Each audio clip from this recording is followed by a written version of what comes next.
Judith Vine, she is Senior Vice President at Aon Corporation. She takes the elevator and makes her way from her office on the 103rd floor down to the 78th.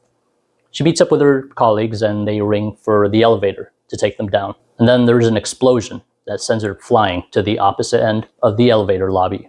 And in this momentary sliver between consciousness and unconsciousness, she thinks to herself, so is this how it ends? Is this what life is? Going to work, getting there like 7 o'clock in the morning, leaving at 5 o'clock, taking an hour and a half each way to commute, and not having much of a life? Is this what it's all about? Judith lands on her arm and it feels crushed. 3 ribs are cracked. Her lung is wheezing. Punctured, she would have internal bleeding. Later on, a doctor asks her, "What landed you?" And she answers, "Me." Flight 11 crashes between the 93rd and 99th floors, exploding about 10,000 gallons of jet fuel into the offices. 330 people are immediately killed without ever knowing why.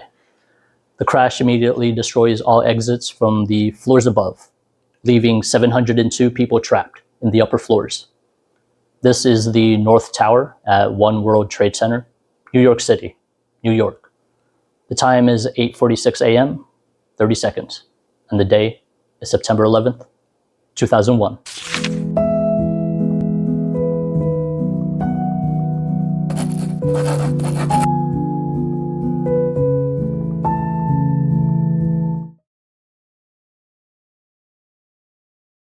Welcome to the International Man of Mystery. I'm your host, Andrew Dulay. Join me in examining the human condition and the darkest depths of the human psyche throughout the world and throughout history. Remember that truth is always stranger than fiction. And I thought I'd start with something light, and that is the September 11th, 2001 attacks. For this video, I'm only going to focus on the attacks on the World Trade Center itself, and specifically of the experiences of the civilians trapped in it. I had also come across equally as many testimonies on the firefighters, police officers, and first responders' experiences that it would have doubled the length of this video, and so I decided to split it in two. This video will cover the moment the first tower is struck up until the second tower collapses on September 11th, strictly from the perspectives of the civilian. Of course, the events of September 11th are widely known. I myself wanted to put the events of 9/11 in a human context, not one of a grand socio-political landmark, but one about the physical and psychological trauma to survivors and victims. Because within the grand sprawl of the effects of 9/11, through war and terror, there was a day where no one knew why the attacks happened. And before all the terrorism, conspiracies, and declarations of global conflict, this was a fight to survive, and to survive together. And I feel these eyewitness statements somewhat get lost in all the facts, figures, and analysis of 9/11. I feel the little details get lost in the big ones. And so this is 9/11 through the human experience, before the global effects of it. These ordinary people trapped in those 2 towers were citizens of America and citizens of the world. They weren't pawns or assets in some global conspiracy or conflict, but mere citizens caught in a sudden fight for survival with no warning at all. Because their thoughts weren't of politics or war or conspiracies, it was of surviving. Joseph Stalin said, "The death of one man is a tragedy. The death of a million is a statistic." So let's look deeper into the attack of the World Trade Center on 9/11, and not just examine it as a statistic, but as a tragedy from the perspective of a human being. And disclaimer, I will be depicting descriptions of violence, gore, suicide, death, and terrorism. And wait a minute, did you just quote Joseph Stalin in a video about 9/11? Yes, I did. I curse, I say naughty things. I am 100% cancelable. I do highly recommend you take regular breaks throughout this video. I myself will do so as I film this. I mean, these are heavy testimonies from survivors. Everything I share is sourced from victims, eyewitnesses, investigators, authors, and journalists, all of which is readily available online or in print. The two main book sources I will be speaking from are 102 Minutes, The Unforgettable Story of the Fight to Survive Inside the Twin Towers by Jim Dwyer and Kevin Flynn, as well as The Only Plane in the Sky, An Oral History of 9/11 by Garrett M. Graff. And these are their stories. The Twin Towers in New York City, New York, were the two tallest buildings in the world, about 1,300 feet into the sky, and each had 110 floors. The North Tower, also known as One World Trade, and the South Tower, Two World Trade.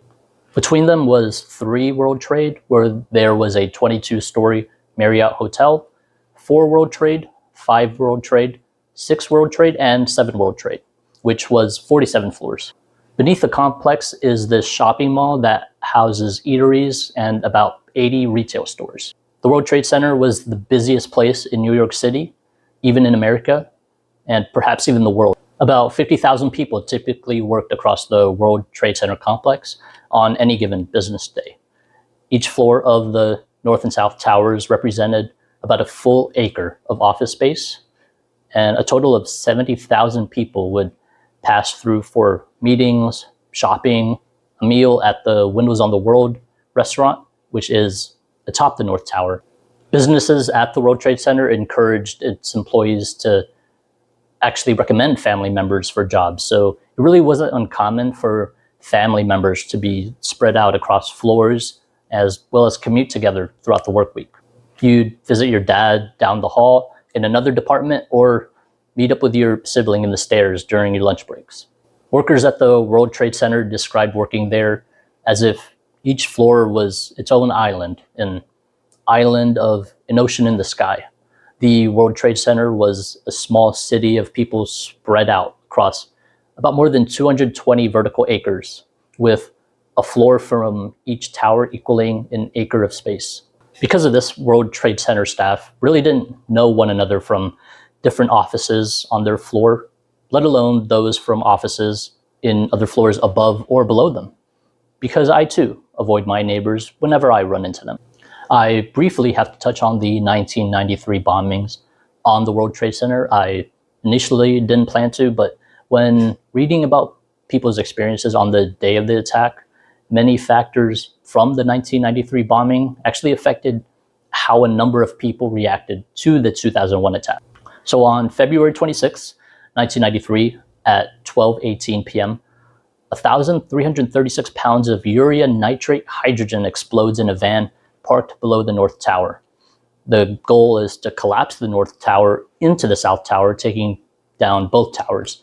And this is an attempt to murder tens of thousands of people. Instead, it kills 6 people, including a pregnant woman, while injuring thousands. And even nearly 8 years later, this event remains at the back of many people's minds when the September 11th attacks occurred. And many of those at 9/11 were actually themselves survivors of the 1993 attack. And so for them, at least initially, it was a repeated attempt, just another bomb. Here we go again. Diane DeFontes works in a law office on the 89th floor. Her friend Tersa is in the insurance company down the hall. And Rafael Cava is an 80-year-old man working at the freight company, and he's always seen wearing a hat. The day begins as it usually does for both Diane and Rafael. They were the first to arrive, as always, on the 89th floor by about 6:30 a.m. Today is September 11th, 2001, and at 8:46 a.m., 30 seconds, American Airlines Flight 11 flies south over Manhattan and crashes the North Tower, One World Trade Center, at 465 miles per hour. It travels the entire length of Manhattan Island, about 14 miles from north to south in less than 2 minutes. It knocks Diane off her chair in the 89th floor law office. Her door explodes open, even though she had deadlocked it. Walter Pilipiak was about to say good morning when something smacks the back of his head, and he is hurled into a wall. Ceiling tiles collapse all around the office and walls implode. A bomb, everyone thinks. On the 89th floor, Rob Sibarium could feel the whole tower just bending south, so far that it just didn't seem like it would never go back. Caleb Dack, a computer consultant, calls his wife, Abigail Carter, on his phone. We're at Windows on the World. There was a bomb. I can't get through to 911. Please call them for me.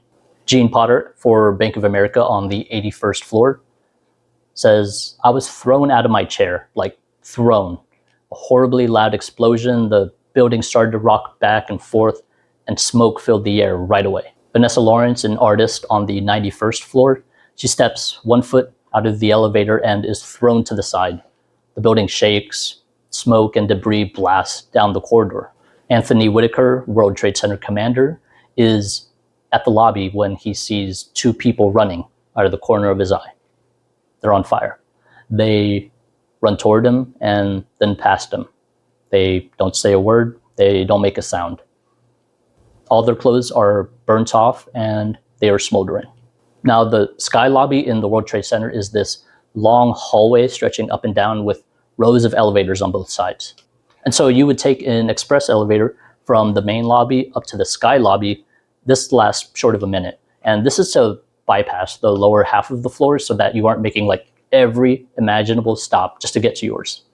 So you take an express elevator up to the sky lobby, then you just walk over to one of the local elevators and then take those up to your floor. And each elevator holds up to 55 people, and there are 99 elevators in each building. Each tower has about miles of elevator shafts. One of the elevators holds 6 men and is going up to the upper floors. The elevator rocks, swinging like a pendulum. Pascal Buccelli, a Port Authority engineer, he is headed to his office on 64 when the car just shakes and begins to fall down. Smoke fills the elevator. The 6 men, they're looking at each other. No one knows what's happening. Dan Demcher, a window washer, is in another car when he punches the emergency stop button. He just finished having breakfast at the Port Authority cafeteria on 43. Smoke creeps into the elevator and he rings the intercom, but no one answers. Judith Martin, she's a secretary and is taking the elevator back up from the lobby after having her usual cigarette break. Now she and 6 other people are stuck pressing the alarm for help. Richard Eichen is a consultant for Pass Consulting Group, 90th floor. He actually doesn't have the keys to his office, so he's locked out reading the New York Times section on Dell computers, and he's leaning against the wall. Briefcase in hand, coffee cup on the floor, and he's eating a bagel. And bang, the loudest sound he's ever heard. And then boom, boom, boom, boom, boom, boom. Everything explodes in flames. The women's bathroom door explodes out of its hinges by this fireball, and it singes the wall. A man is walking towards him, burnt. Richard describes him as deep fried. His arms were out, his skin hanging like seaweed.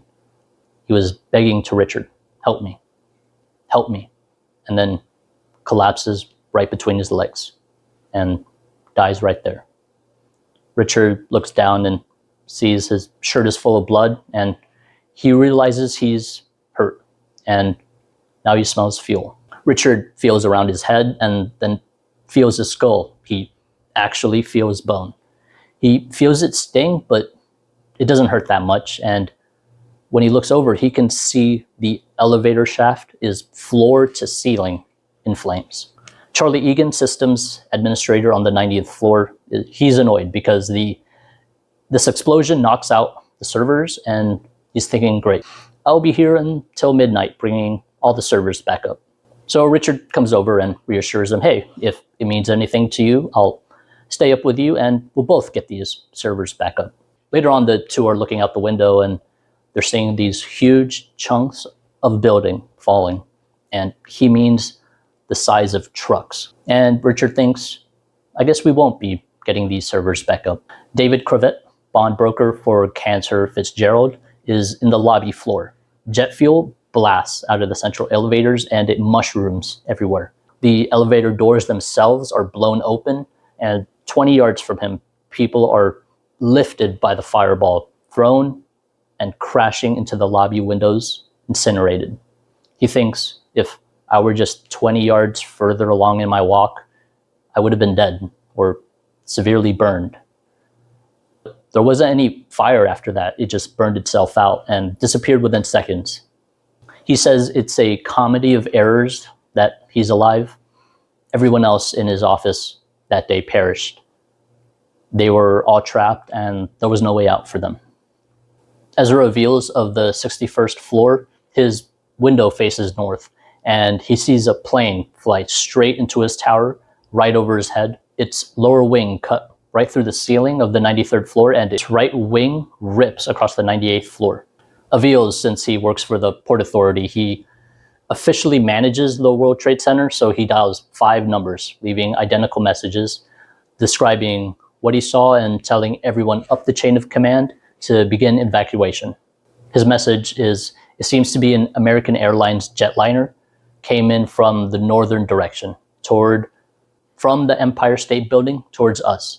He had called the police, public affairs office, and then the chief operating officer for Port Authority. He then calls his wife, Mildred, who is at home with their children. Millie, a plane hit the building. It's going to be on the news. Herb Weeda, he works on the 77th floor.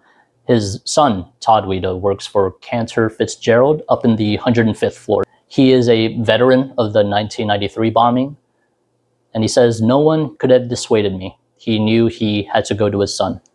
While many veterans of the 1993 bombing thought this was yet another bomb, others thought it was an earthquake.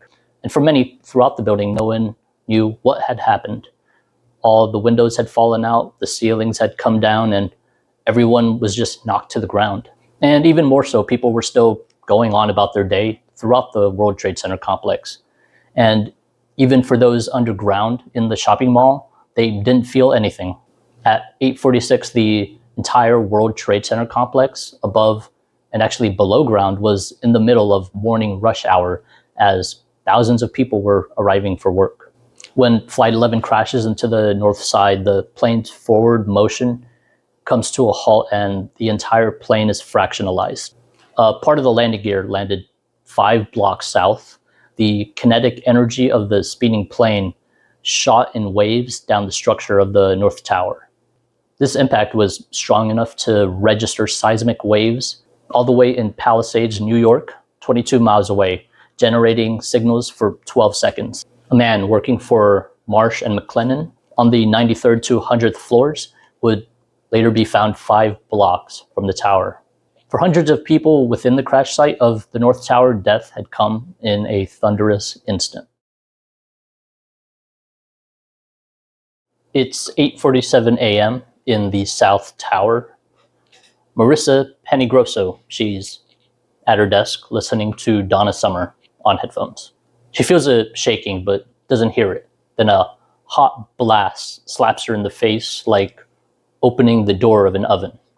Papers on the desks around her are instantly singed because the jet fuel from the North Tower has leapt the 131 feet from the North Tower to the South Tower. Brad Vadis is at his desk nearby and sees a man on fire, ripping his shirt off and then jumping. Brad calls his fiancée, Chris McFerrin. They would soon marry in May, and he tells her, don't watch. Listen, I really gotta go. Could you call my mom? Brad says, let me tell you something. I just want you to know how much you mean to me. Robert Small, he's an office manager for Morgan Stanley on the 72nd floor. It felt just like the bomb in 93. He thinks, oh, not again. People on his floor are now leaving. He and his friend walk north to look out the windows. He sees smoke, he sees flame, but then there are other things that are falling. He thinks, what are those? Books, papers, chairs? And after a few minutes, then they realize it was people. People jumping, people falling and landing. Joseph Barry, he is chief executive of Keefe, Bruyette and Woods. It's an investment company firm occupying the 88th and 89th floors.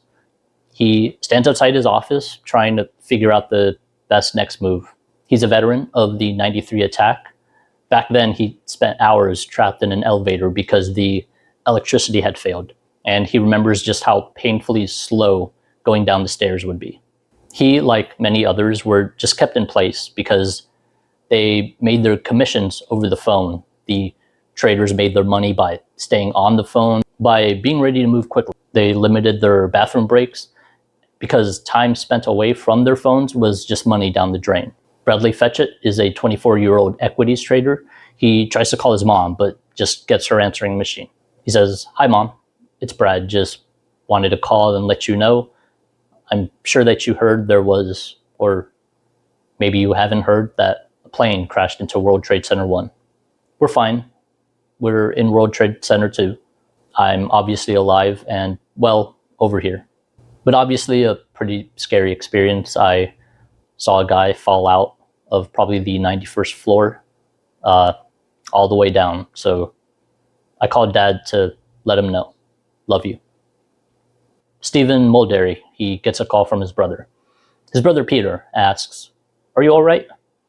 Stephen says, "Yeah, I was just over at the window, but my God, I don't know if people were falling or jumping, but I saw people falling to their death. They are human beings." Then Stephen's trading phone lights up.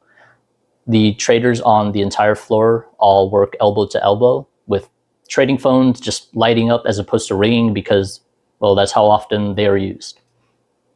"I gotta go," Stephen says. The lights are ringing and the market is going to open. KBW, like many financial firms in both North and South Towers, were only just preparing for the 9 o'clock market opening, due in just 13 minutes. Like any market trading day, their livelihoods lived and died over trading phones from 9 o'clock to 4 o'clock. 83 people arrived for work in the Sadler O'Neill investment firm on the 104th floor. CEO Sadler says that anyone who wants to leave should go, and of those 83 people in the office, about 17 of them leave. Those with the most to lose financially ended up staying. Many Wall Street firms at the World Trade Center would actually bring in lunch for the traders. This is so that they would be able to eat without missing a sale. And at KBW, lunch was served for the entire company every single day. And on what they call Junk Food Fridays, everyone was served Whoppers, Big Macs, Kentucky Fried Chicken. Catering orders brought all the way up from the chains in the nearby streets. Many of these firms handled around $200 billion worth of transactions on any given market. And back when the 93 attack had left both towers without power and it forced all floors and businesses to stop, one financial firm had actually lost a $5 billion trade that couldn't be entered because the bomb had gone off. Eurobroker's financial firm was on the 84th floor. Employees there looking out the window and watching burning paper just drift across the sky. Jose Marrero, he is a crisis and evacuation volunteer, which is the part of a program set up after the 93 bombing. Phil Hayes, he's deputy fire safety director, but he has no information of the blaze. So he calls his counterpart in the North Tower. Phil says, "Hey, this is fire command over at B Tower. Yeah, we got a major explosion over at the Trade Center here. It might be an aircraft." "Okay, yeah, we just wanted to get some direction on evacuation, but I'm not going to do anything until we hear the boss from the fire department or somebody." Okay. Because we don't know what it is yet. Okay. This international corporate culture, since they operated in Tokyo, Hong Kong, and London, because back in 1996, the IRA, Provisional Irish Republican Army, had set off this bomb at the Canary Wharf in London. And after that, one of the bank's leaders sent out this memo. The bank's assets were its people, more valuable than any reports being written, tickets for trade more vital than any project to be disrupted. So in any emergency, their policy was to drop their work and go. Tenants begin to move either by habit or instinct. They don't go back to their desks to get their things. They just go down the stairs to safety. New Yorkers pride themselves in having a general sense of apathy to chaos. You ride the subways where a homeless person is singing at the top of their lungs, yet it's as if nothing is going on and everyone just pretends this isn't happening. But for Michael Sheehan, he just couldn't shake the memory of the 93 bombing. Terrorists had tried to kill these buildings and everyone in them. The window glass on the World Trade Center was just 22 inches across, which actually made it impossible to see south or north because, ironically enough, the Twin Towers, mind you, the two tallest buildings designed by man, was designed by an architect who had a fear of heights. His acrophobia deemed there be skinny windows. That way, no matter how far up you were and how afraid you were by heights, you can always look out, grip both sides of the window, and prevent that fear. It's 8:48 a.m. in the North Tower. Mike McQuaid from the 91st floor and his crew of 5 electricians hunted for an open stairway. They are about 2 floors below the impact of Flight 11, which is now just collapsed ceiling tiles and fallen walls. The stairwells they encountered are just collapsed shut, so they make it to the northwest side staircase and it's open. For 18 people on the 91st floor, they step into a dark, lone staircase. 3 to 4 inches of drywall have been blasted off the walls above them. They've plugged the stairs leading upwards, and they're the only survivors going up from the 91st floor. Yet, no one seemed to be coming down. None of the 70 people on the 92nd floor had access to an open staircase. So they're sending emails to their offices and family members in hurried spelling. There is a group email sent about the plane crash. Quote, "I'm stuck on the 106th floor. Stuck. I'm scared. There is a lot of smoke. Can you get out of there? No, we are stuck." Ed Bea from the 27th floor, a car accident had left him paralyzed from the neck down. He's 42 years old, lives in Roosevelt Island, which is home to a hospital specializing in spinal cord injuries. Roosevelt Island, a subway station, allows him to commute in his chair without a car. He is helped by his aide, Irma Fuller. He and Irma take the elevator to his office on the 27th floor. She hangs up his jacket and then sets him up so that he can use his mouth stick to type for work. 1 cubicle over is his friend, Abe Zelmanowitz. And Abe is an older man and an Orthodox Jew. But you know how 2 coworker besties can be completely different? Like 20-somethings being best friends with 40-somethings at work? It's just like that. Abe and Ed have been best friends since working together for almost 12 years. Abe had even made this reading stand that Ed could use while in bed. Ed was the jokester in their pair, and once or twice a month they would go out to a restaurant after work, and if it were Ed's turn to pick the restaurant, he would always make sure that the restaurant was kosher. And when it was Abe's turn to pick, he always made sure that the restaurant was wheelchair accessible. Christine says the stairways are full of smoke. A, B, and C, the fire phones are out. Oh yeah, they're all the lines are blown out right now. Like, what tower, like what area, what quadrant of the building can we go into where we are not going to get all this smoke? Steve answers, unless we find out what exactly area is the smoke, where most of the smoke is coming up there, and we can kind of direct that. As I said, call back in about 2 minutes, dear. Okay, I'll call back in 2 minutes. The North Tower continues to rage with fires. Poisonous smoke billows through the air vents, and sprinklers can do nothing to suppress the flame. Meanwhile, hundreds of people are just filling the stairways trying to get out. Garth Feeney doesn't work in the World Trade Center, but just wanted to eat at the Risk Waters breakfast at Windows on the World. He calls his mom Judy in Florida, and she's watching the news. Mom, I'm not calling to chat. I'm in the World Trade Center, and it's been hit by a plane. She says, please tell me you are below it. No, I'm above it. I'm on the top floor. There are 70 of us in one room. They have closed the doors, and they're trying to keep the smoke out. John Abruzzo, staff accountant for Port Authority in the 69th floor, is a C5 to C6 quadriplegic and is on a wheelchair. His best friend is Peter Bitwinski, assistant manager. Their desks have been side by side for years. After the shaking starts, Peter turns to him.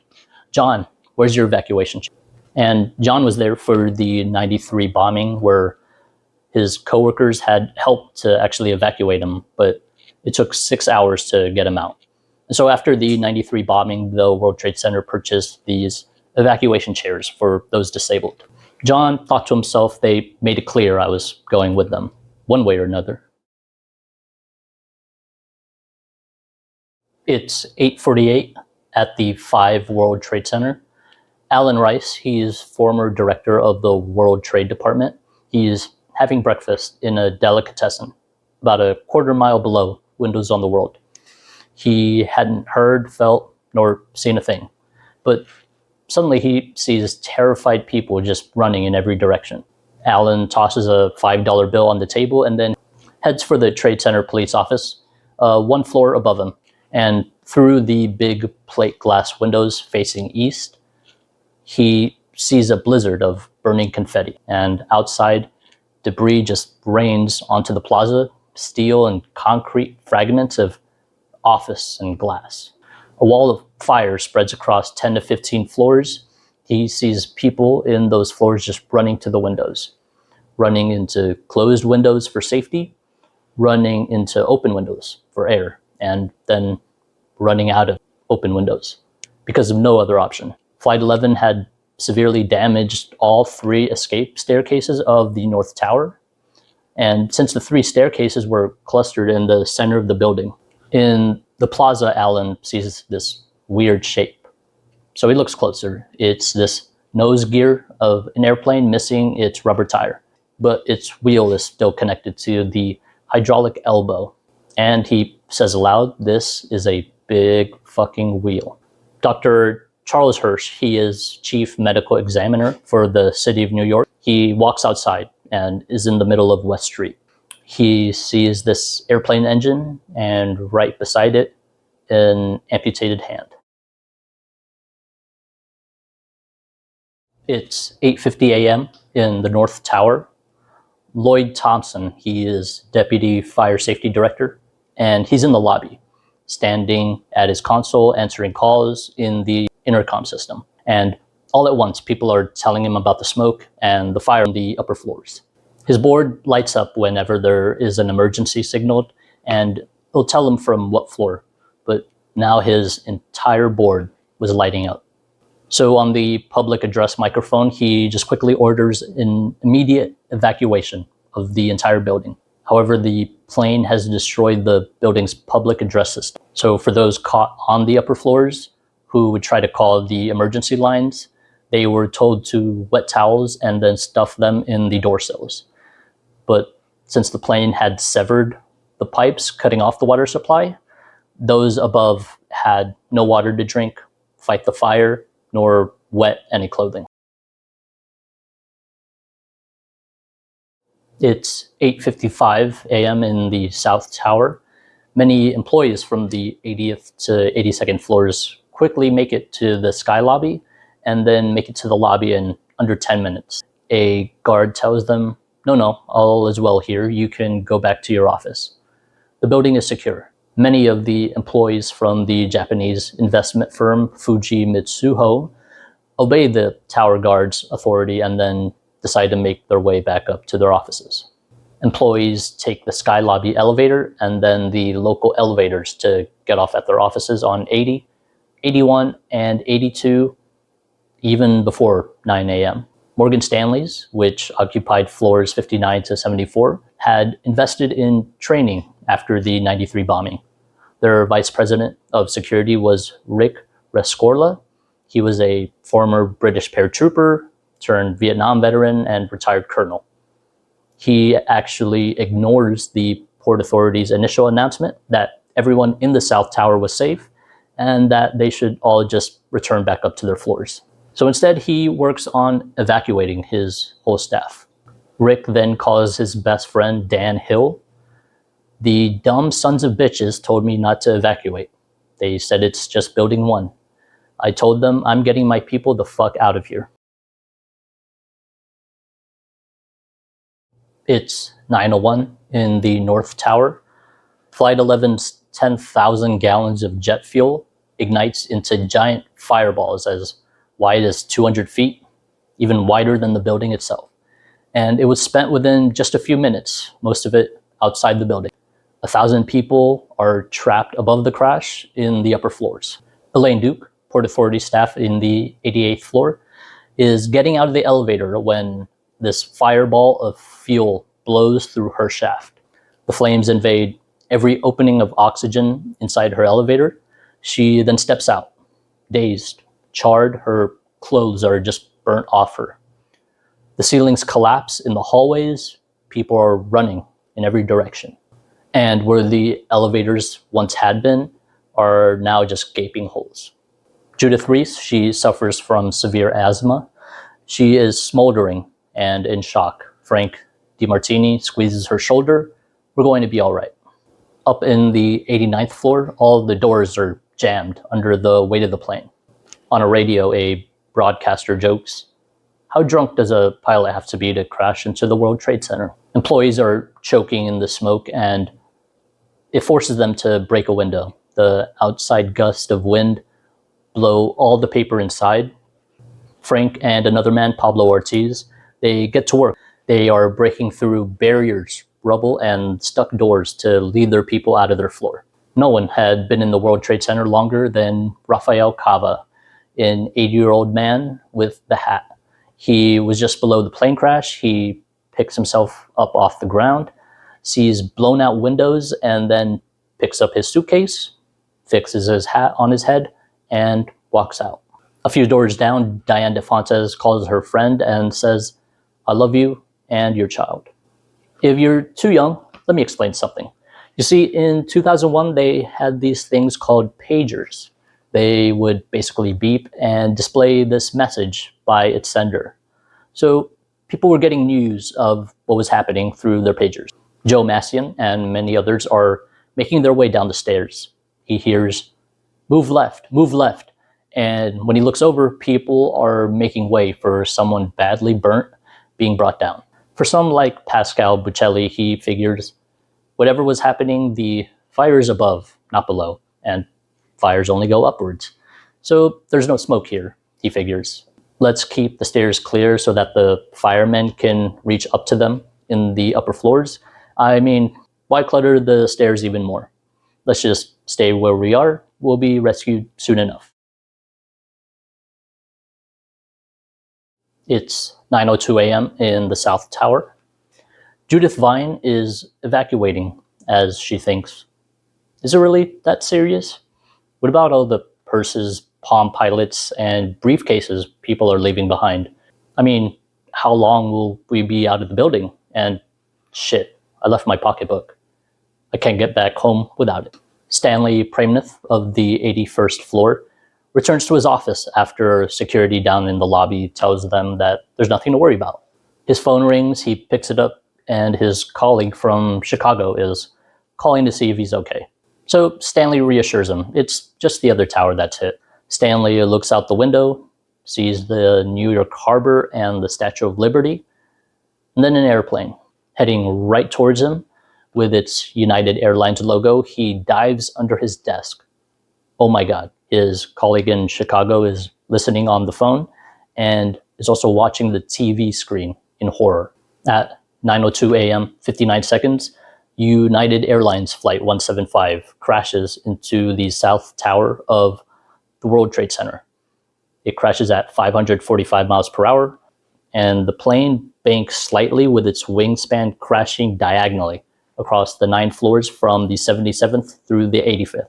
The Mitsuho Fuji office was just right at the center of it. Those who had quickly evacuated to the lobby were told everything was fine and had gone back up were killed instantly.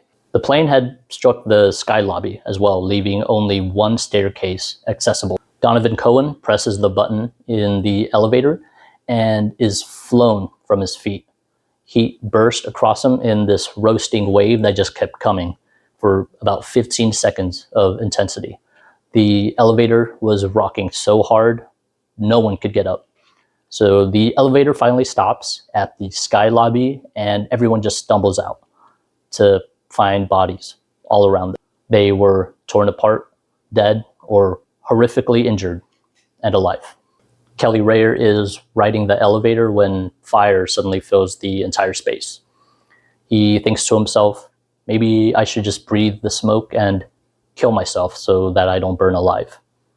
But right before that, the elevator doors open just a crack.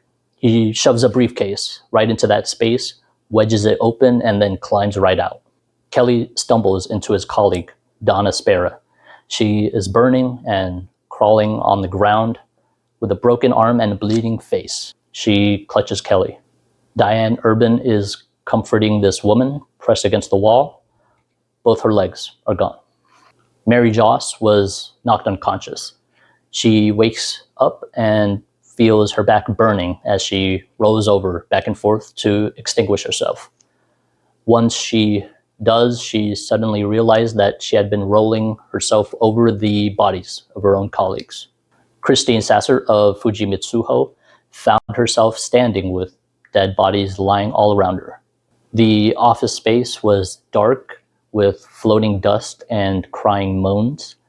People had been amputated and struck with parts of the building and the airplane, which had been turned into flying missiles. Stanley, he is trapped in darkness in what was once his office. He screams, "Help, help, I'm buried," and there is no one left alive in his floor to help him. He's holding onto furniture for dear life out of fear of being sucked out by the air pressure. In the Euro broker's office at the 84th floor, door frames blow out from the walls, the floor itself buckles, and about 50 of the employees in the southeast corner are instantly killed when the plane crashes right into their space. Michael McAvoy works in downtown Brooklyn, and he sees thick black smoke coming from the World Trade Center. He's been best friends with Jimmy for 30 years and knows that he works at the towers, the 104th floor, actually. So he tries to call him, but there's no answer. Maybe, just maybe, he took the day off and just went golfing. Man, I hope so.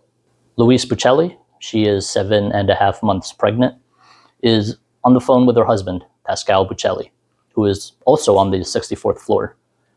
"Oh, thank God. Did you make it down? Are you okay? Where are you?" Pascal says, "No, we're still here." And she got so angry at him. It's 9:04 a.m. in the South Tower. The 3 staircases of each of the towers had to carry about 12,000 people beneath the airplane impacts and down to safety. Puma, she's a 33-year-old mother, works at the World Trade Center on only Mondays and Tuesdays because it suited her life as a mother of 3 children. Luis, let's say, is 64 years old, and he's just had quadruple cardiac bypass. Someone is helping carry his briefcase, and another is helping carry his coat. Tina Hansen, she is in a wheelchair and is waiting at the 68th floor for help from firefighters to help take her down. People are breaking open vending machines, passing water bottles, all along the lines of evacuating employees. Sharon Promoli walks down from her office on the 80th floor and is now in the staircase of the 44th. She's next to a security guard, and she asks him, "Are we going to be okay?" He says, "Yes, I'm praying for you. Do you like to sing? Let's sing a hymn." The security guard starts singing and then supports her as they continue to make their way down. The staircase steps had become slippery from all the people's sweat, and everyone has their phones out trying to make calls, but none of them are going through. Someone jokes, "We should buy stock in the first company whose service works." It is now 9:05 a.m. in the North Tower. For both towers, people stuck on the upper floors had no choice but to go up. For the North Tower, all 3 staircases were blocked, and in the South Tower, only 1 staircase was left open, but only a handful of people knew about it. After the Flight 175 crash, about 50 people could be seen pressing their faces against windows, trying to breathe. They were hurling chairs and computers, trying to break the windows for air. The unfortunate effect was that it would draw fire closer to them, and 2 others above them. From when the first plane struck and then the second, people were seen falling out of open windows after running from the flames. Some were on fire themselves. Others were forced to hang onto windowsills to escape the fire. Men and women holding hands. Then people were breaking windows just to jump. People were piling 4 to 5 people high against the windows. About 50 people are seen hanging onto windows 1,300 feet above the ground. And dozens of people in the South Tower had tried to get to the roof, only to find their way blocked. A man in the North Tower had tried to climb the stairs down, but it was closed off. So he climbs back up 7 floors above where his office was, and he goes up towards the roof, but the door to advance upwards is locked. You need to electronically swipe a card to get through. So he calls his family and tells them he is stuck on the 105th floor with 200 other people. And as time goes on, more and more smoke fills their space, and everything is getting darker and darker. Some people are calm, others are trembling, and one man begins screaming. Another tries to console him. For Frank Harrison, in a Chicago office, their speaker systems were connected to other branches across the country.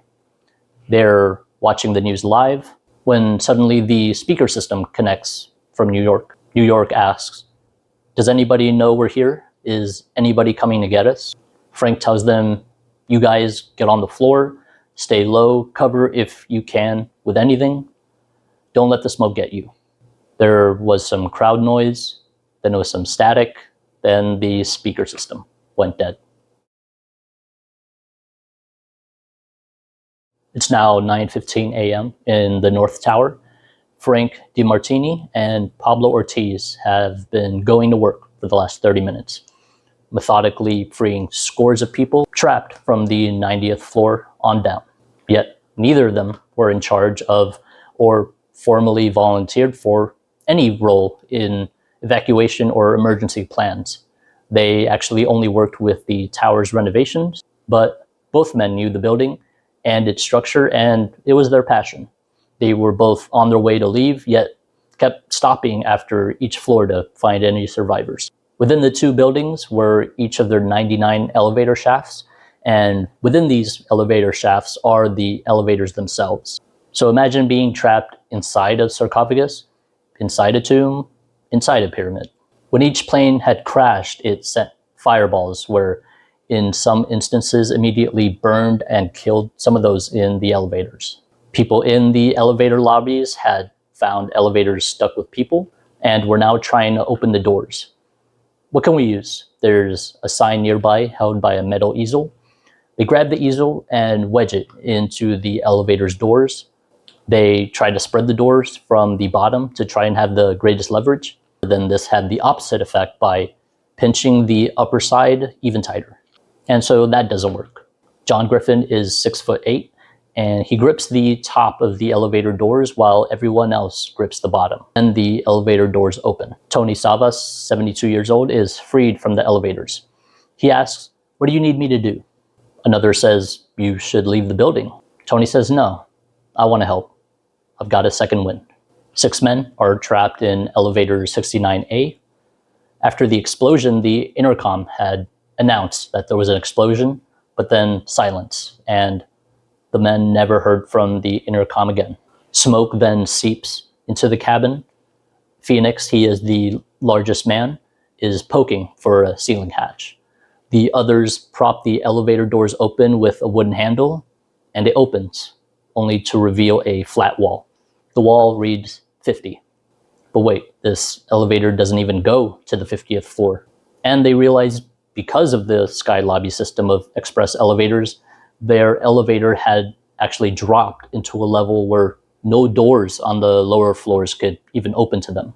Each elevator shaft was 15 vertical miles long, and to be rescued by firefighters meant them knowing exactly where you were. Phoenix actually has milk with him from the cafeteria. He soaks handkerchiefs with it and uses it to help protect them all from the smoke. Jan Demchur is a window washer, and he has this work bucket with him that he uses to clean the windows.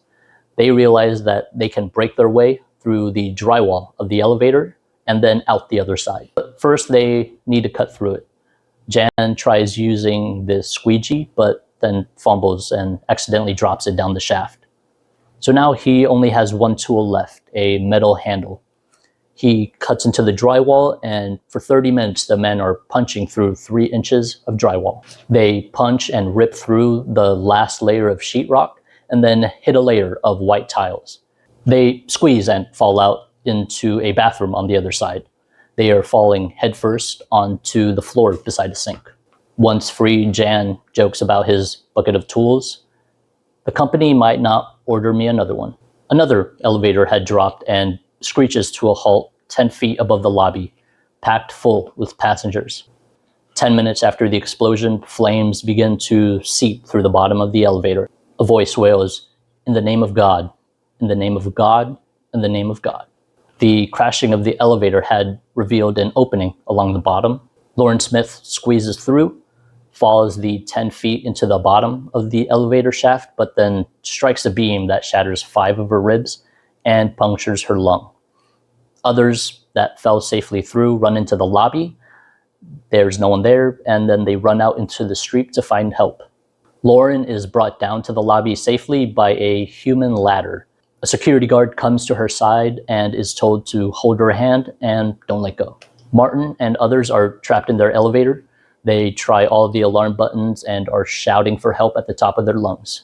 They don't know about the explosion. They just thought themselves stuck in an elevator in otherwise a normal day. So they're thinking, great, after all this, we still have to go to work. One man is reading horoscopes aloud from a newspaper. I am very curious what those horoscopes said. Another reads his book quietly. Martin looks at a woman's coffee and jokes, "You know, it's always nice to share." Chris Young was a man trapped in another express elevator all alone. They could hear one another through the walls, and they were asking each other, "Do you know what's going on?" "Nope." "Hey, let's make a promise that whoever gets out first, let everyone know that is trapped here too." The group then works on prying their elevator doors open. It releases and they find themselves right in the lobby. When they step out, it is just full of police officers and firefighters. They then tell the rescuers about Chris, the man trapped by himself in the other elevator. For Chris, once the other group had freed themselves, he called out to them, only to hear nothing back. 9:20 a.m., the South Tower. Stephen Miller from the 80th floor spends about 30 minutes stopped in the stairwell waiting for the line to move. He thought to himself, I had really hoped for a much quicker exit from a burning building. He emerges from the staircases and out into the mezzanine, where there's a collection of bodies, fire, and debris which had fallen from above. To leave the mezzanines was to take the escalator, which itself was another choke point, as it was only wide enough for 2 people. And so the line for evacuating once again had backed up. Stephen found himself lucky at this point, because when the public address system in the South Tower recommended people return to their offices, he didn't have a good feeling about it. So because of this, he was instead on the 55th floor when the second plane ripped through his whole company on the 80th floor. So he thought, my feelings are 100% reliable. And for whatever reason, he had yet another gut feeling. He starts clapping his hands rhythmically. Perhaps it was nervous energy, but he wasn't trying to rush anyone. He was just trying to pass the time. Someone then yells, "Shut the fuck up." The 2 lock eyes and Stephen stops clapping. And it was just a very New York moment. People are moving through the underground mall below the World Trade Center to evacuate both towers. Everyone is being guided by security guards, port authority workers, and first responders. And they were evacuating underground because of the debris, fire, and bodies falling from the top of the buildings and onto the above ground complex of the World Trade Center itself. Because out in the plaza were charred body parts, shoes, pieces of the plane, luggage, and window panes covered in blood. For evacuees that did use the lobbies, police officers would watch by the exit doors, looking up for falling debris, and then would announce when it was safe to move people across. saying, okay, now, go, go, go. For the last 43 minutes, most of the people had evacuated themselves as firefighters and first responders were organizing and beginning to make their way up the towers. Many people felt dread by the sight of it. People coming down from danger, the first responders are going up towards it. People are patting them on the back saying, God bless you, thank you, be careful. 9:22 a.m. in the South Tower, Brad Vadas from the 88th floor gets the answering machine of his fiancée, Chris McFerrin. Chris, there's been an explosion. We're trapped in a room, there's smoke coming in, I don't know what's going to happen. I want you to know my life has been so much better and richer because you were in it. I'll do my best to get out. I love you. Goodbye. Greg Milanovich had called his dad to have him call 911 for him as his calls weren't going through to 911. Dispatch was patched in the call by his dad. Get as close to the floor as possible. Don't talk to conserve oxygen. And if they are in a room and have access to water or something, try to wet clothing or towels and then wedge them under the doorways to try to stop smoke from getting in there. Now 9:30 a.m. in the South Tower. By this time, most of the 6,000 people who had entered the World Trade Center for the workday had evacuated, but fewer than 1,000 of them were still stuck in the buildings. 200 were likely instantly killed when the plane hit. Shimmy from the 97th floor plugs his phone into the back of a computer. This bypasses the central phone systems and he shares it with others in the room. This lets everyone call their loved ones. Ed McNally, he calls his wife Liz. I want to tell you some things. You and the children mean the world to me. Your 40th is coming up and I made plans to surprise you. I feel silly. I booked a trip to Rome. You'll have to cancel that. She says, Ed, you're getting out of there. The firemen are coming up to get you. You are a problem solver. You're going to get out of there. Ling Young makes her way down the stairs to the 51st floor. She stops to rest. Her burned arms extend from her burned body. Her eyes are closed. Jim Devery notices that she's about to faint. Jim is exhausted by the climb and decides to go down the stairs with her to make sure she gets out. Judith Viner is having to walk over so many bodies. They seem to have died right at the moment of impact. She thinks perhaps the way they landed and died instantly, they must have broken their necks. Willis Crowther has been a volunteer fireman. He asks her where he can find a fire extinguisher. She helps him find it, and he starts running back and forth, trying to put out fires on the entire floor. Willis took charge by directing people to the only working staircase, one that would take them all the way down to the lobby for safety. Judith recalls that Willis had stayed up here to keep helping, and that he didn't make it out. Stanley Prameneth on the 81st floor is crawling through the loans department, the lounge, the computer room, and then finally through the communication room. He finds a layer of sheetrock stopping him. Brian Clark, Eurobrokers on the 84th floor. He makes his way down to the 81st when suddenly he hears banging. Help, I'm buried, I can't breathe. Stanley hears another man from behind the wall. I can hear your voice. Bang on the wall, I'll know where you are. He says, climb over the sheetrock wall. The man says, I can't. He says, you've got to think of your family. If you want to live, you must do it. Stanley asks, can you see my hand? And he's waving his hand down by the floor. Brian, he shines his flashlight on it and then sees two eyes through a hole in the wall. Stanley jumps and then Brian catches him, then heaves him up over the wall. The two fall back down onto the ground where Stanley's on top of them. Stanley gives Brian this big kiss and says, I'm Brian. I'm Stanley. And Brian says, come on, buddy, let's go home. Sean Rooney, he's forced to go upwards from his floor on the 98th floor and then finds himself on the 105th floor. He then calls his wife Beverly. She is happy to hear his voice. Where are you? She wants to hear that he's made it out. I'm on the 105th floor. And then Beverly knows right away her husband is never coming home. Sean says, I want to use the last few minutes we have left to talk. He wants her to give his love to his family, They talk about all the happiness they've shared during their lives together and just how lucky they are to have had each other. Beverly can hear how much harder it's getting for him to breathe. She asks with concern, "Does it hurt?" Sean pauses for a moment. No, but she knows he loves her too much and wanted to lie. And as Sean struggles to breathe, he is whispering to her, "I love you," over and over. Now 9:30 a.m. in the North Tower. Herb Weeda, whose son is Todd Weeda, working in the upper floors, he is in the staircase, and as a veteran of the 93 bombing, he joked to help calm the nerves of people around him. It's just deja vu. We're New Yorkers, we've been through this before. Ed Bea and Abe Zelmanowitz are still on the stairwell of the 27th floor. Nearly most of the lower floors have already been cleared, and Abe could have left a long time ago. A firefighter comes up to them and asks Abe, "Why don't you go?" Abe says, "No, I'm staying with my friend." Perhaps thousands of people evacuating had actually seen Ed and Abe waiting on the stairwell. To them, Ed was a man in a wheelchair much younger than the man next to him. The firefighters were now here to rescue.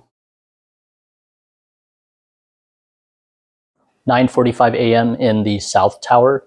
Richard Fern had ended up outside his regular barber shop.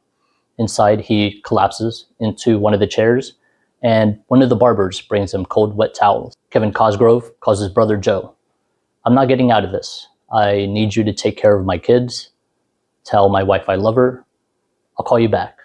And Kevin hangs up. Robert Martinez is a security guard posted at the 78th floor.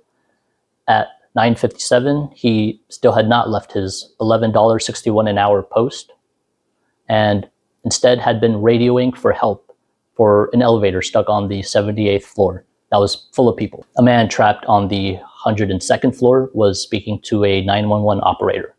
"I'm a young man. I have children. I don't want to die. I don't want to die. I don't want to die." And his words were being drowned out by crashing noises, and then a terrible scream, and then silence. Judith Vine walks down the staircase helping a man with a severed arm, which he actually didn't know about because he was wearing a suit. And it actually kept his arm in and was now holding on to his severed arm. Rescue workers recommended they sit and rest. Judith's tush was sticking out and something inside her says, "Don't sit." It almost felt like somebody had an arm or a hand on her back and was pushing her up. It was just a weird feeling. Just don't sit. And because she doesn't sit, everyone else gets back up and continues walking. They enter a floor and then use a working elevator to go down from the 40th floor into the lobby. Judith is told later that they were the last group of people to ever use that elevator. Walking down the staircase, Robert Small comes across a big man who was struggling on the climb down. So Robert offers him water, but the man says, "I can't take that." Robert then shows him that his bag has dozens of water bottles, so the man feels better about taking a couple. Robert sits down with him and they talk for a bit. The man didn't end up telling Robert his name or what floor he came from. Robert then says, "When you're ready to go, we'll go together. My friend and I will get you down." The man says, No. Do me a favor. If you see any rescue or firemen, just let them know where I am." Robert felt bad for leaving him, so he left him some water bottles and told him goodbye. Robert makes his way down to maybe the 20th floor, and there's two women helping each other. One was having to hold all these heavy bags, and the other was 4 months pregnant. Robert says, "Let us carry the bags." The pregnant woman wanted to stop, so Robert gives her some water. She says she's hot, and Robert takes out a rag, wets it, and then helps cool her down. As they continue their way down, again, the pregnant woman wants to stop and rest.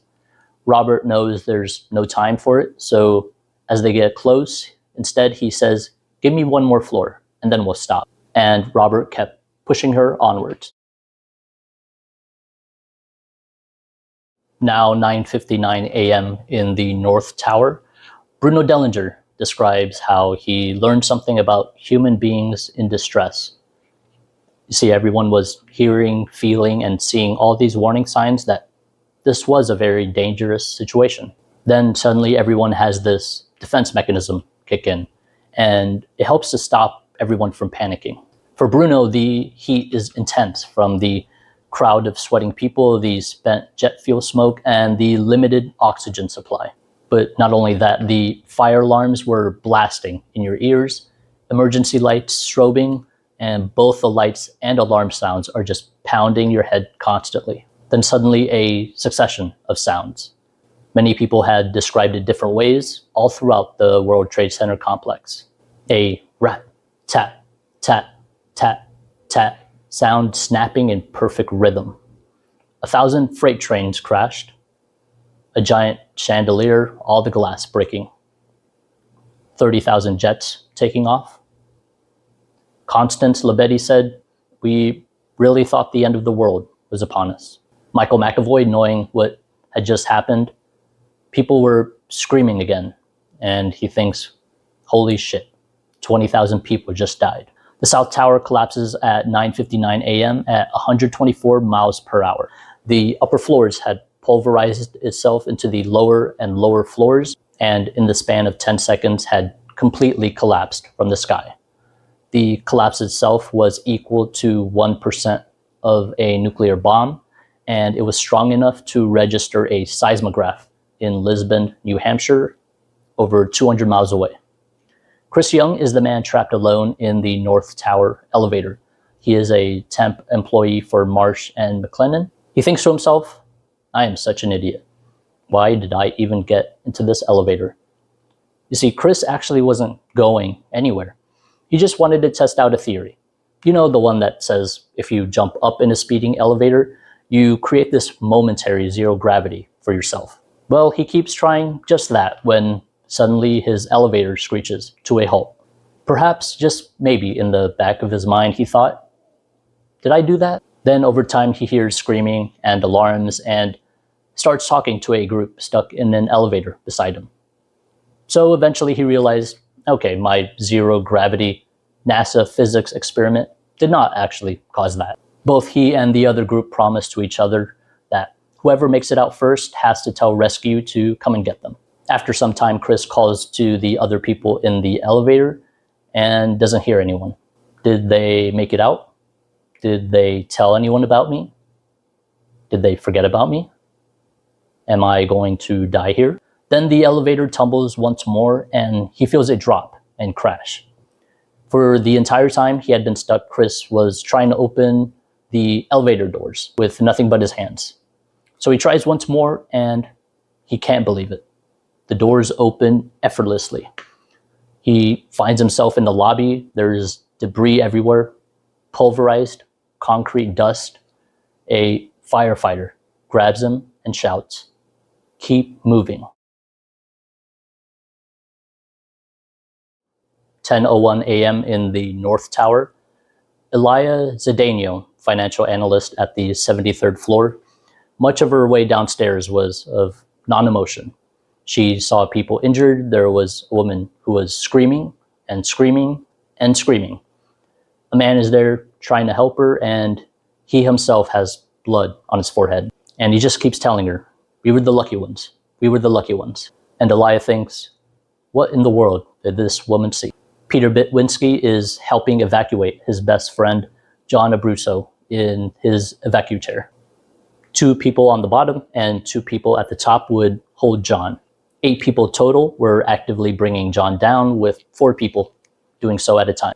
And John thought to himself, I don't think the manufacturer even thought about the chair going down 69 flights. As the 8 carry John down, firemen climbing up were cheering them on. Keep on going. You're doing a good job. Keep going. For Bruno Dellinger, he says, while I was walking down, they were going up to their deaths. And I was walking down to live. I will never forget this. For Tracy Donahue, I was thinking of my family. And I was thinking of my annoying little puppy I had at home that was driving my mother crazy. And I was like, she's gonna kill me being stuck with this dog. It's now 10:20 a.m. in the North Tower. We're gonna die, Judith Reese said between gasps. Judith has chronic breathing problems and was suffering from the trapped smoke. Every step for her is brutal, but her colleague, Jeff Gertler, kept assuring her, pleading with her, and saying anything he could to get her to keep going. They've spent the last hour and a half on the move, evacuating from their office all the way up from the 88th floor. They still have no idea what had happened to their building nor the other one. And Jeff, who was strictly a coworker and no means a best friend, refused to leave her side. Diane DeFontes and Rafael Cava finally make it out of the North Tower about an hour and a half since it was first struck. They came all the way down from the 89th floor. Rafael was one of the World Trade Center's oldest tenants, one of the oldest employees in the building, working in one of the highest floors available, and is now one of the last few to get out. Ileana McGinnis is finally able to get a call through to her husband, Tom. She asks, "Are you okay? Yes or no? We're on the 92nd floor in a room we can't get out of. Who's with you?" 3 old friends, Joey Holland, Brendan Dolan, and Elkin Yoon. "I love you. Take care of Caitlin," their daughter. But Ileana was not ready to hear a farewell. Peter Bitwinski had passed about 25 firemen, saying, "It's one of the sadder moments I have of that day." They were walking up with full equipment, these big metal picks, and they were sweating like crazy. Kathy Pavelic, both of her brothers are firemen in New Jersey. She would pass by each fireman going up the stairs, and she would tell them, "Hello, thank you, God bless you," to every single one of them. Richard Eichen was evacuating with 4 of his coworkers. One of them, Lucy, sits down and just says, "I'm not going anywhere." He tells her, "Lucy, we're not leaving anybody behind. You've got to get out of here." He puts her hands on his shoulders and then holds onto her hands so she can't let go.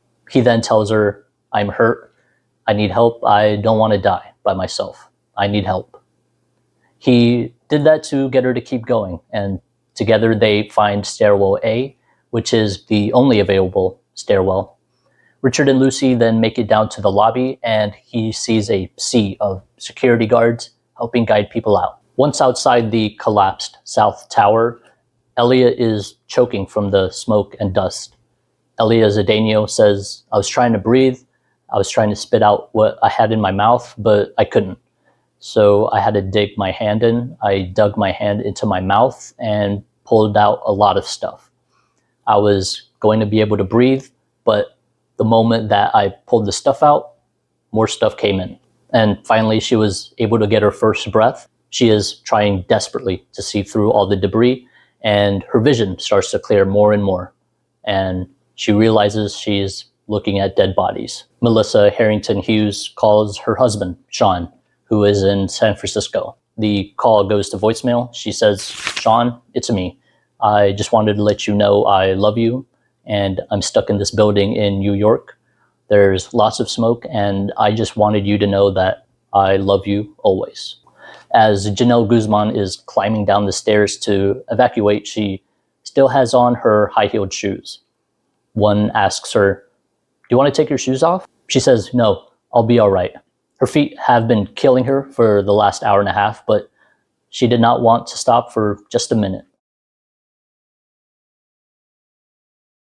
It is now 10:28 in the North Tower. It's been 102 minutes since American Airlines Flight 11 struck the 98th floor of the North Tower. Josephine Harris is in the North Tower's stairway B when she hears this bowling ball rolling thunderously down the steps. Everyone curls into the nearest corner, holds onto doors, and hides themselves under door frames. This bowling ball is bouncing further and further down, getting louder and louder. It's compressing 55 million cubic feet of air. 1,000 people had survived the crash of Flight 11 at 8:46, only to be trapped without an open staircase. 10 stories were falling every second. Rick Rescorla, the Morgan Stanley head of security of the South Tower, who, against the Port Authority's message to return back to work after the first plane, instead he chose to evacuate his employees and would not survive the building collapse. Rick had called his wife, Susan, beforehand. "I don't want you to cry. I have to evacuate my people now. If something happens to me, I want you to know that you made my life. Men such as Pablo Ortiz and Frank DeMartini, who went floor to floor, breaking through obstacles and rescuing trapped survivors, did so with nothing but crowbars and flashlights. They pried open elevator doors on the 90th, 89th, 88th, 86th, and 78th floors, saving the lives of at least 70 people in the North Tower. When last heard from, they were on their way to try to free more.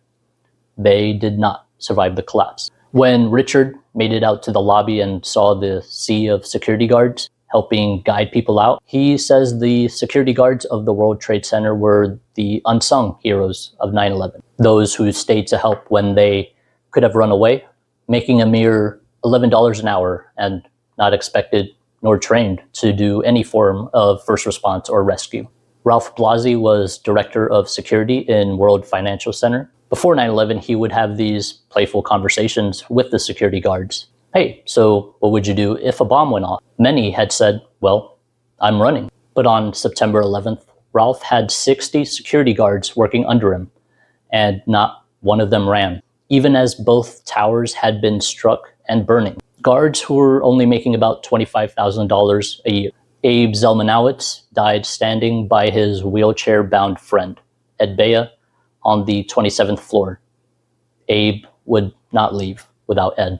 John Cartier, brother of electrician James Cartier for the South Tower, had said, you've got to look at the small gifts that we were given as a family. There's a lot of families out there who didn't get a last word or a last phone call. One of the other young ladies who lost her husband had said it best. She said, we were the lucky of the unlucky to have those last words. The World Trade Center had now become ground zero, and there was nothing left but the sky.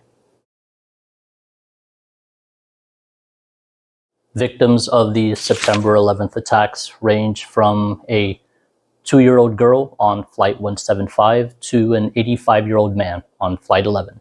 The victims represented 93 different countries. Some were traveling for business, while others were on vacation, visiting family, or simply going about their daily lives. More than 3,000 children lost a parent on 9/11.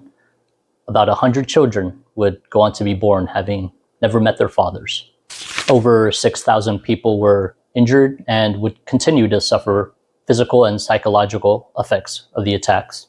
I know that these acts of terrorism are such horrifying actions of depravity, but I hope you realize, as I have, that there was tremendously more bravery displayed on September 11th and the days after for search and rescue than the depravity that was inflicted. Strangers who had never met one another, yet worked mere yards away from each other for years, were there to help them, to lead them down dozens of flights of stairs and out into safety, to pry open elevator doors, punch through drywall, help lift others up as part of a human ladder, and to simply sing a hymn to help calm another stranger.